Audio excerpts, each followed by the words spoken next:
Kebutuhan pengguna motor di Indonesia itu cukup unik sebetulnya. Karena kita kan pakai motor buat segalanya ya. Oke. Kalau di motor itu, motor listrik terutama ya.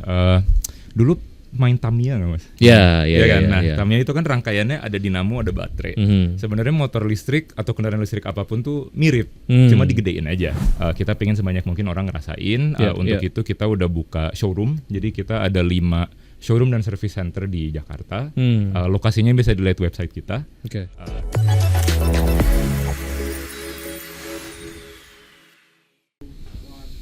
Oke, salah satu mimpi yang saya milikin sampai dengan sekarang adalah kalau saya jalan-jalan dimanapun sih, apakah itu di Jakarta ataupun di kota-kota besar lainnya, nggak perlu berisik ada suara motor ya. Most likely mungkin agak-agak menuju ke arah sana kalau semua orang di Indonesia ataupun mungkin konteksnya Jakarta lah ya, semuanya pakai motor listrik, kayaknya bakal adem gitu kuping saya, nggak bakalan denger knalpot yang aneh-aneh ya. Tapi kalau ngomongin soal sepeda motor listrik ini dinilai lebih ramah lingkungan ya, karena tidak menyebabkan polusi, baik itu polusi udara maupun suara. Jadi nggak heran sebetulnya keberadaan dari sepeda motor listrik ini sekarang di Indonesia cukup digandrungin. Walaupun angkanya kalau dilihat dari angka penjualan dalam 1 tahun ini nggak setinggi ataupun belum setinggi motor konvensional, tapi sebetulnya ketertarikan dari masyarakat untuk punya motor listrik itu sudah mulai ada dan juga mulai tumbuh ya. Nah, merek motor listrik yang beredar di Indonesia tuh beragam, mulai dari asal China, Jepang, India, hingga kini juga pabrikasi lokal asli Indonesia juga udah ada ya. Salah satunya adalah Maka Motors yang didirikan pada tahun 2021 kalau nggak salah, nanti saya konfirmasi ya ke CEO-nya, yaitu adalah ada Mas Raditya Wibowo yang sudah hadir pada kesempatan kali ini, CEO dari Maka Motors, atau saya panggilnya Mas Dito aja ya. Boleh. Tepuk tangan yang paling meriah untuk Mas Dito. Mas Dito juga dulu di Gojek juga ya? Iya benar. Berapa lama waktu itu? Saya masuk 2015, keluar full time tahun 2022, jadi 7 tahun sih. Oke, iya, terus lumayan. akhirnya apa yang menginspirasi pendirian dari Maka Motors? Oke, jadi memang saya dari SMA memang pengguna motor. Terus waktu di perusahaan sebelumnya banyak ngurusin orang-orang yang menggunakan motor tiap hari. Oke. Jadi memang motor udah jadi bagian dari hidup lah dari dulu gitu kan. Terus co-founder saya di Maka Motors itu teman SMA saya. Oke. Kita dulu tetanggaan. Jadi setiap hari ke sekolah pergi bareng naik motor saya. Pakai motor, oke. Gitu. Yeah. Dia juga ikut saya bareng ke tempat kita sebelumnya di Gojek gitu. Oke. Kenapa motor? Apakah ada sebuah permasalahan yang tercapture oleh Mas Dito waktu itu? Kayaknya motor listrik aja deh gitu. Spesifik motor listrik. Waktu itu gimana proses findingsnya? Ya, jadi ya pertama kan kita ngerasa akrab dengan motor ya, karena kita malas macet gitu. Terus waktu di Gojek kita banyak menemukan sebenarnya driver itu sangat pingin pindah ke listrik. Oh gitu. Alasannya apa? Alasannya ekonomi, karena mereka tuh spending paling besar memang untuk BBM. Gitu. Jadi kita ngelihat ada kesempatan di situ. Karena pengguna motor di Indonesia kan banyak banget ya. Oke. Motor terdaftar mungkin ada 130 juta lebih kalau dari data Korlantas. Terus ada 6 juta motor baru setiap tahun. Jadi pasarnya itu besar sekali. Tapi memang seperti yang di-mention tadi, mostly pasarnya adalah bensin. Jadi kita kepikiran gimana kalau kita bikin motor untuk yang bisa cukup tangguh untuk dipakai sama driver ojol. Awal itu berangkat dari situ. Gitu. Karena ukurannya ketangguhan dari sebuah motor gitu ya, ataupun motor listrik bisa dilihat dari bagaimana sepeda motor tersebut dikendarai oleh orang yang dalam 1 hari misalnya 8 jam ataupun mungkin lebih dari itu gitu ya. Ketangguhannya bisa salah satunya diukur dari situ gitu ya. Benar, jadi istilahnya kalau bisa dipakai oleh mereka dengan lancar, harusnya dipakai oleh siapapun juga aman. Ya, gitu. Seharusnya aman kalau dipakai sama saya yang pakai motornya dari rumah ke stasiun doang. Habis itu dari stasiun ke rumah gitu aja ya, bolak-balik. Tapi untuk ngedapetin gambaran seberapa hemat kalau saya pakai sepeda motor listrik, maksudnya dibandingkan dengan motor konvensional. Berapa perbandingannya? Oke. Simpelnya kalau kita jalan 100 km nih pakai motor bensin. Kalau kita pakai Pertalite itu mungkin biayanya 25-30 ribu. Oke. Sedangkan kalau pakai listrik kita mungkin butuh 4 kWh kurang lebih ya. 1 kWh kan sekarang 1.500. Jadi butuhnya 6.000. 6.000 dibanding berapa tadi? 25-30 ribu. Oke, itu jadi per 100 kilo. Per 100 kilo. Ya, nah, oke. penghematan per bulannya tergantung jarak tempuh kita setiap hari. Gitu. Oke.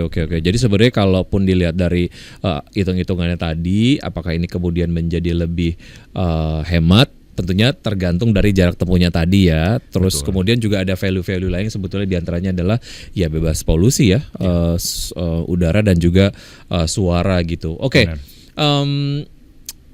Pas masuk ke industri ini tentu saja yang disadari adalah persaingannya. Persaingannya tuh ketat banget. Benar. Mas Dito. Mau itu ngomongin motor konvensional dari China, dari Jepang gitu ataupun mungkin negara-negara yang lain. Terus juga kita ngomongin spesifik motor listriknya. Sekarang juga playersnya juga banyak gitu. Nah, sejauh mana ini disadari oleh Maka Motor sendiri dan sejauh mana ini menjadi satu hal yang kayaknya seru juga dan ada optimisme tersendiri dari Maka Motor kayaknya oke deh kalau gua ngambil berapa persen aja nih dari kuenya gitu. Benar. Itu gimana ngebaca peta persaingannya? Ya, jadi memang kalau ngelihat dari pasar bensin ya BBM itu kan cukup consolidated market share-nya istilahnya gitu ya. Ada 1-2 pemain yang pegang lebih dari 80% market share kalau digabung. Tapi seperti yang angka-angka yang tadi kita sebut, pie-nya tuh gede banget gitu kan. 6 juta motor baru setiap tahun. Dan penetrasi motor listrik kan sekarang masih kecil ya, mungkin 60-70 ribu kurang lebih tahun kemarin. Kalau dibandingkan sama seluruh motor baru yang 6 juta itu kan persentasenya masih kecil banget. Padahal kalau misalnya kita lihat mobil listrik gitu, mobil listrik itu penetrasinya udah lebih tinggi persentasenya gitu. Jadi kalau kita bisa gedein pasar motor listrik jadi minimum segede yang mobil listrik aja, itu sebenarnya banyak banget opportunity to grow-nya. Dan di pasar motor listrik sendiri memang udah rame ya, brandnya banyak, produknya banyak, tapi selama ini kalau menurut kita pasti ada alasannya kenapa penetrasinya masih di bawah yang mobil gitu kan. Dan kalau menurut kita masalah utamanya memang di produk. Gitu. Kenapa variannya belum banyak kah atau yang ada di market sejauh ini sebelum Maka Motors masuk belum kemudian bisa membaca apa yang dipengenin masyarakat atau gimana?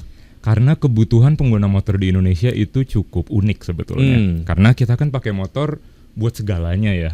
Ya kan buat transport tidak hanya transport pribadi. Ya. Ada yang bawa kulkas gitu ya pakai motor ya. Bener, bawa kulkas, bawa bannya diginiin gitu. Iya. Ada yang ini biasa saya temui di setiap akhir pekan sih. Ada yang belanja material ke toko material, habis itu bawa pipanya gitu, panjang banget gitu ya. Oke. Ya, orang tuh kreatif kan cara pakai motor. Unik sebenarnya ya masyarakat Indonesia kalau pakai motor itu ya. Terus benar. Jadi dipakai bawa barang, jarak tempuhnya juga jauh-jauh. Di Jakarta tuh rata-rata 20 kilo. Tapi kalau misalnya lihat ekstrimnya itu bisa 100-120 kilo lah untuk yang heavy user gitu. Sedangkan kalau dibandingkan dengan market motor lain misalnya China gitu. China kan terbesar di dunia untuk roda 2. Tapi jarak tempuh mereka per hari mungkin average-nya 5 kilo, 10 kilo juga udah jauh karena mereka dipakai untuk nyambung ke public transport aja. Sedangkan kalau di sini kan orang pakai end to end, udah gitu bawa penumpang. Kita lebih dari 50% of the time orang tuh bakal bawa penumpang. Sedangkan kalau di China mereka tuh sebenarnya secara aturan nggak boleh bawa penumpang. Oh gitu. Di motor listriknya ya, dan top speednya juga dibatasin. Dan motor listrik punya jalur sendiri, dibedain sama mobil. Kalau di kita kan motor mobil nyatu gitu kan, jadi kita harus bisa nyelap-nyelip, cari jalan. Artinya kita butuh motor yang bisa feel ketika ridingnya itu yang mirip dengan motor bensin atau bahkan lebih baik. Tapi of course harganya juga harus comparable dengan motor bensin. Baru aja saya mau nanyain soal proses research and development-nya gimana sebetulnya dari Maka Motor sendiri membaca apa yang dipengen oleh market dan mengejawantahkan hal tersebut ke dalam spesifikasi teknis Maka Motors gitu ya. Nah itu gimana tuh? Gimana akhirnya kepengenan dari masyarakat itu direalisasikan dalam sebuah bentuk motor listrik yang secara teknis itu emang memungkinkan banget kok mendukung berbagai macam aktivitas yang dilakukan oleh masyarakat Indonesia yang cukup unik ini gitu. Benar. Jadi kalau dari kita sih merasa sebetulnya itu adalah yang membedakan kita gitu kan. Karena saya sendiri pengguna motor, semua anak di kantor juga pengguna motor. Yang mendesain dan membuat motor ini memang adalah orang-orang yang menggunakan motor. Jadi kita tuh kebayang sebenarnya kayak gimana sih rasanya naik motor di Jakarta. Tentu selama 3 tahun kita proses R&D itu awalnya pasti dari market research gitu kan. Kira-kira user tuh butuhnya apa sih. Kalau orang Indonesia itu mungkin sebenarnya hal pertama yang mereka lihat dari motor adalah bentuknya. Oke. Ya kan, jadi ya dari mata dulu lah gitu kan. Gagah nggak nih gitu ya, biasa gitu ya. Exactly kata kan? itu, bener karena kita tuh dulu survei ke banyak customer gitu kan. Sebenarnya keyword apa sih yang mereka pingin dapat dari suatu motor gitu. Itu adalah gagah tadi. Selalu keluarnya gagah. Even kalau kita nanya cewek, ngomongnya gagah. Gitu, gagah dan keren. Gitu kan. Jadi itulah keyword yang kita kejar dengan desain kita. Dari desainnya harus gagah gitu ya. Harus gagah. Terus. Jadi kalau lihat bentuk motor kita tuh depannya agresif, agak lancip, tapi ke belakangnya elegan. Gitu kan. Jadi secara visual tuh menurut kita sangat penting lah untuk orang punya motor yang bikin dia ngerasa gagah dan bangga sama motornya, gitu kan. Dan memang kalau diperhatikan, misalnya bandingannya dengan China lagi, kalau lihat bentuk motor-motor di China tuh seleranya agak beda sama kita. Kalau di sana mungkin keywordnya bukan gagah ya, lebih mungkin praktis, lebih nggak banyak detail-detail gitu ya, cenderung lebih bulat-bulat gitu kan. Kalau di kita kan lebih tajam-tajam, sharp. Researchnya tuh sampai misalnya nih kita menemukan kan lampu motor di depan itu kalau kita ada 2 kanan kiri. Jadi ternyata memang dari research kita orang tuh suka motor yang lampunya 2 karena kayak mata. Jadi kita kesannya lebih familiar gitu. Kalau yang cuma 1 di tengah itu rasanya agak kurang, agak aneh buat orang Indonesia. Gitu. Jadi hal-hal seperti itulah yang kita sedetail itu. Risetnya lama juga 3 tahun ya. Apakah ini memang menjadi sebuah standar yang harus dipenuhi untuk memastikan keamanannya dan lain sebagainya gitu? Ya. Memang proses otomotif R&D itu biasanya untuk new model memang 3 tahun. Bahkan di perusahaan besar ya yang sekarang jadi pemimpin pasar gitu. Kalau di kita mungkin challenge-nya kita mengejar 3 tahun juga, tapi dalam kondisi kita mulai dari nol. Gitu kan, karena tahun 2022 itu ya kita masih awalnya ya kerja dari meja makan saya gitu kan. Sampai sekarang akhirnya kita punya pabrik, kita punya R&D center, tapi istilahnya kita membangun pesawatnya sambil terbang gitu kan. Gitu. Jadi awalnya dari riset pasar, tapi kemudian yang butuh waktu lama dan kompleks adalah pengujiannya gitu kan. Jadi desain motornya semuanya kita yang bikin. Kita tahu yang dicari oleh orang Indonesia adalah motor yang tangguh tadi gitu kan. Tangguh untuk dipakai di perkotaan. Nah, artinya apa sih? Pertama, dia pinginnya nggak khawatir bahwa baterainya bakal habis. Sebenarnya kan itu problem utama dengan motor listrik atau kendaraan listrik sekarang. Concern pertama lah ya dari masyarakat itu gitu. Benar, range anxiety gitu kan. Orang tuh selalu khawatir sama baterainya. Saya ngecas di mana? Ntar kalau baterainya tahan berapa lama? Karena semua orang punya HP-nya ada baterai dan pernah ngerasain HP baterai soak gitu. Dia membandingkan dengan yang mereka sudah alami sebelumnya, preferensinya itu ya. Betul. Nah itu gimana tuh?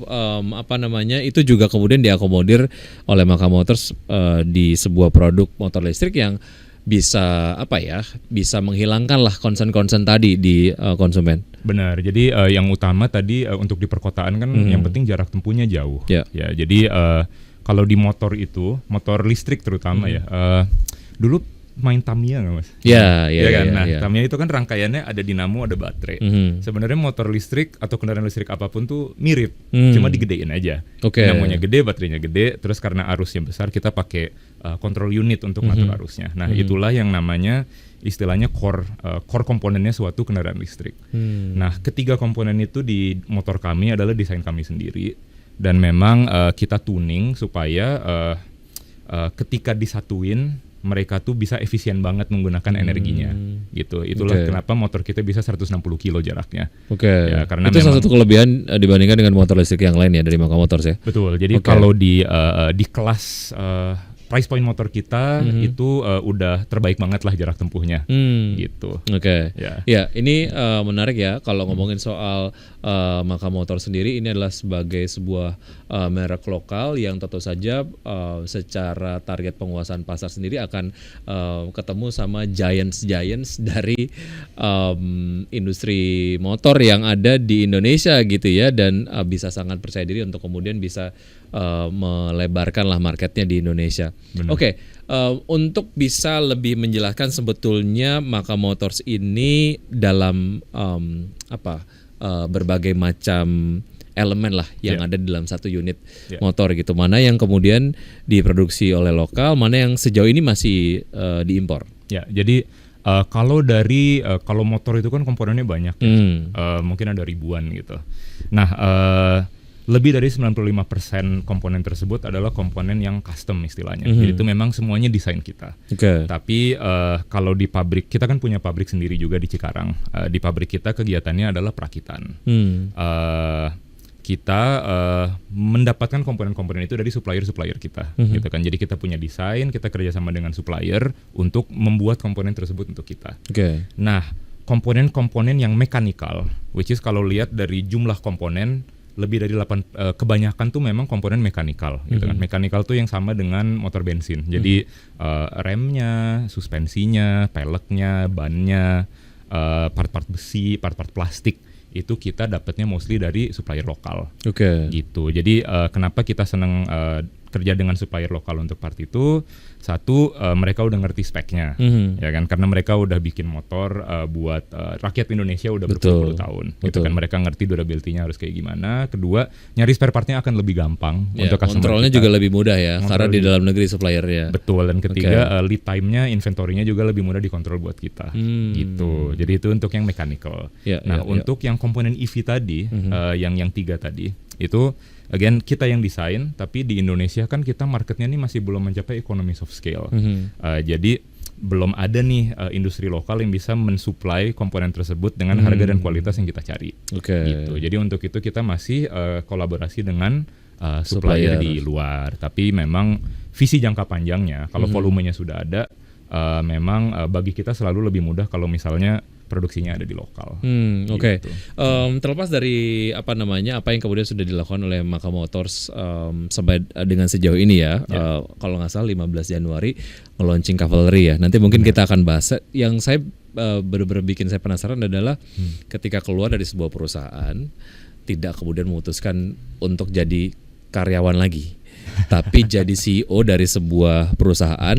Dan ini bukan main-main gitu ya. Lumayan. Bikin motor. Benar. Motor listrik gitu ya. Iya, apa sih sebetulnya yang mendrive Mas Dito sendiri untuk gue nggak mau jadi karyawan lagi gitu, gue pengen jadi founder gitu. Dan ini nggak main-main, motor listrik gitu ya, yang persaingannya juga ketat banget. Terus kualifikasi produknya juga harus dipikirin detailnya gitu. Karena ini motor, masalahnya motor tuh hidup orang gitu. Betul. Itu gimana tuh? Apa sih yang ngedrive Mas Dito sehingga akhirnya jadi mendirikan ini gitu? Jadi ini tuh pekerjaan ketiga saya. Gitu kan. Dulu awal saya mulai di consulting, terus masuk ke dunia tech dan startup gitu kan. Diajakin sama bos saya dulu, Nadine.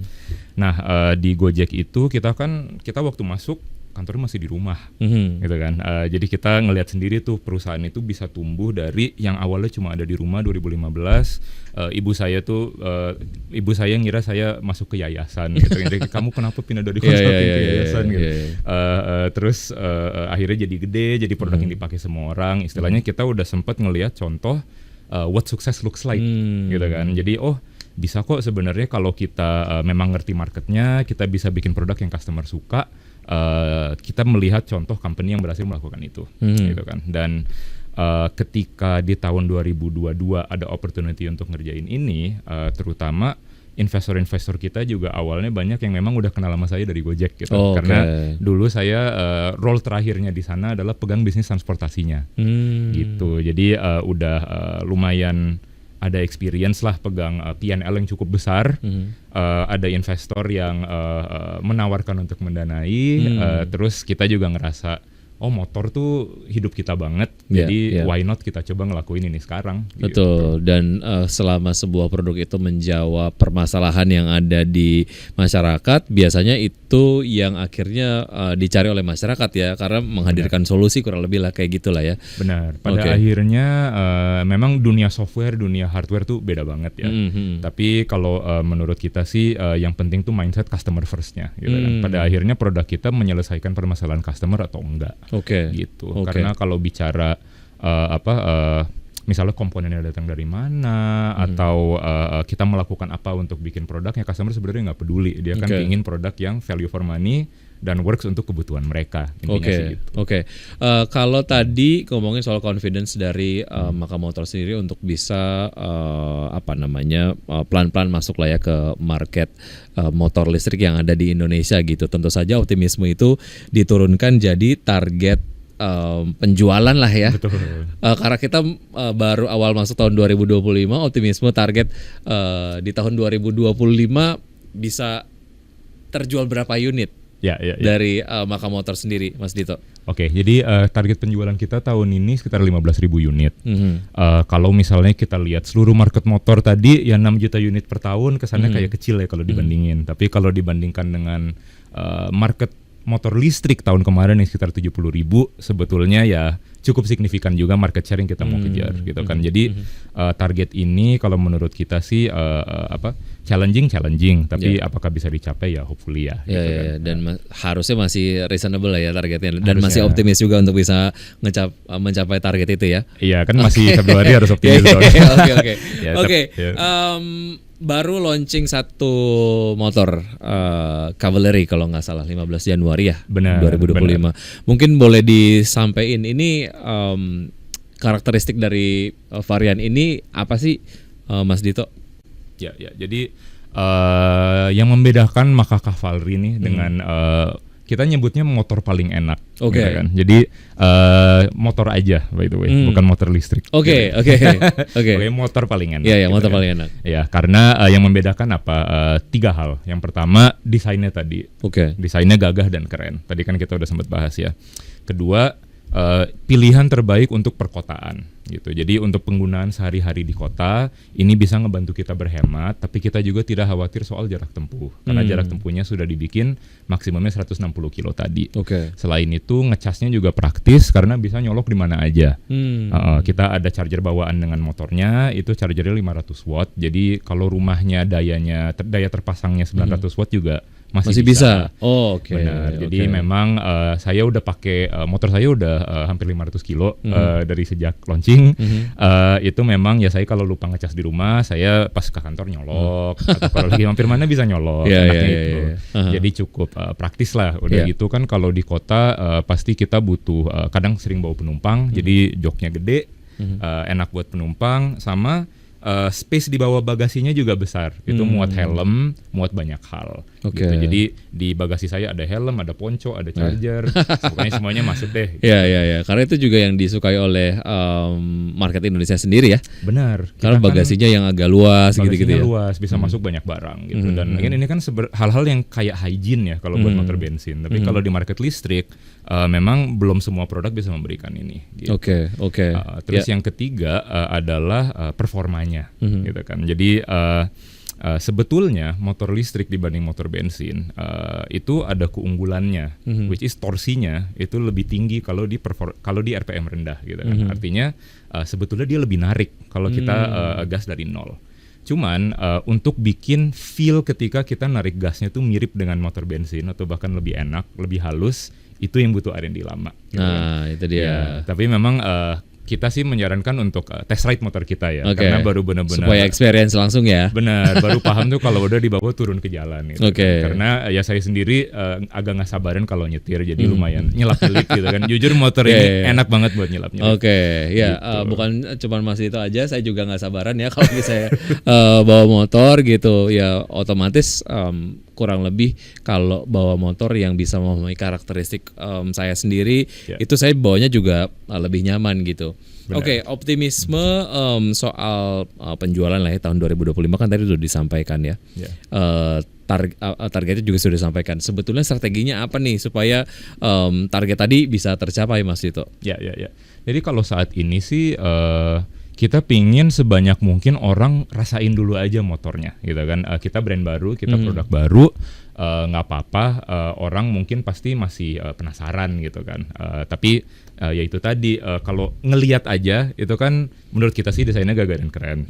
Tapi ngelihat kan subjektif ya. Orang seleranya beda-beda. Tapi kalau udah coba naikin itu akan kerasa gitu, karena akselerasinya 0 sampai 60 km per jam dalam 4,8 detik, top speednya 105 km per jam, itu pokoknya performanya mantap lah gitu. Feel ridingnya juga enak, nyelap-nyelipnya enak. Jadi kita pengen sebanyak mungkin orang ngerasain. Untuk itu kita udah buka showroom, jadi kita ada 5 showroom dan service center di Jakarta.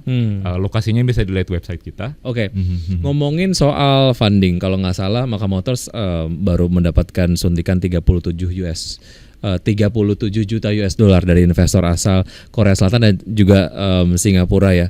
Benar nggak? Ya. Salah satunya itu. Ya, kita mostly investornya Indonesia. Oh oke. Ya. Nah ini boleh kasih tahu pendanaannya digunakan untuk apa? Terus setelah itu adakah target soal pendanaan lain atau seperti apa Mas Dito? Oke.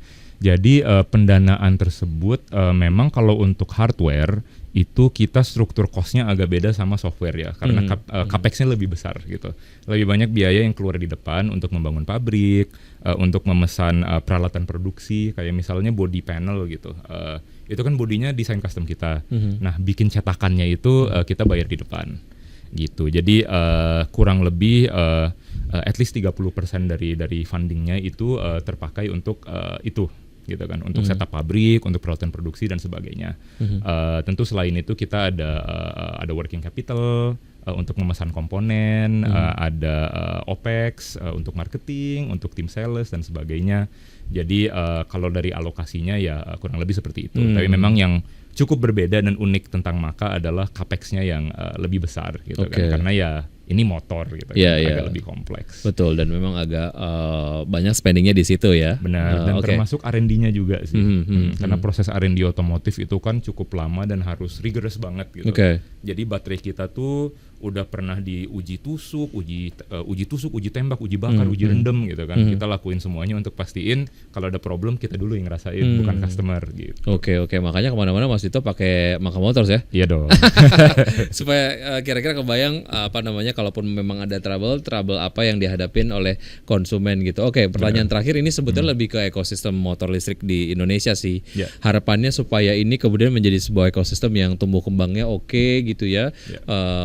Ini menjadi sebuah industri yang menyerap banyak tenaga kerja, mendukung terhadap pertumbuhan ekonomi gitu. Nah itu harapannya gimana tuh Mas Dito? Ya, harap sekarang sih kan industri udah lumayan banyak pemainnya, tapi karena ukuran industrinya sendiri relatif masih kecil dibanding seluruh market roda 2. Menurut saya kita pendekatannya sekarang lebih kolaboratif sih gitu kan, antara teman-teman yang memang di industri motor listrik. Nah saat ini yang lagi jadi perbincangan di industri kita memang soal subsidi. Gitu kan. Nah subsidi ini sebetulnya lebih soal kepastiannya gitu kan. Jadi karena kalau dari sisi customer sebetulnya banyak yang pingin beli, tapi mereka menunggu info tentang subsidinya tahun ini seperti apa nih. Karena kalau dia beli sekarang, kalau dia nunggu bentar terus dapat diskon lebih gede dari subsidi, nanti dia rugi. Gitu. Jadi kalau dari kita sih paling harapannya supaya segera ada kepastian soal itu aja sih. Kalau kita sendiri waktu mulai di tahun 2022 sebetulnya belum ada omongan subsidi juga. Jadi dari awal kita nggak ngeplan untuk ada subsidi kok gitu. Cuman dari point of view konsumen ini kemudian menjadi satu hal yang penting dan juga jadi pertimbangan utama ya. Kalau bisa ngedapetin barang berkualitas tapi ada insentif dari pemerintah ya kenapa enggak gitu ya. Betul, dan kelihatannya arahnya sudah ke arahnya nanti disamakan dengan yang mobil listrik dengan PPN ditanggung pemerintah. Ya kita sangat support. Hopefully cepat ada kepastian aja. Semoga memang ini menjadi sebuah ekosistem yang tumbuh kembangnya menarik dan kuasaan dari pasar domestik sendiri juga ini akan semakin besar ya. Betul. Mas Dito terima kasih sudah ngobrol-ngobrol di Fincast. Tepuk tangan yang paling meriah untuk Mas Dito yang udah join di Fincast kali ini. Sukses sama Maka Motorsnya ya. Terima kasih. Saya pengen dengar suatu hari nanti ternyata kuasaan motor market motor dari Maka Motors udah lebih advance lagi lah, udah lebih besar lagi daripada yang sekarang gitu ya. Siap, optimis untuk produk-produk. Ya, semoga makin sering lihat Maka Cavalry di jalan. Siap. Thank you Mas Dito, sukses. Dan juga untuk sobat investor jangan lupa untuk terus menyaksikan Fincast setiap episodenya karena kita punya topik dan juga narasumber yang seru-seru. Saya Weki Adrian. Dah.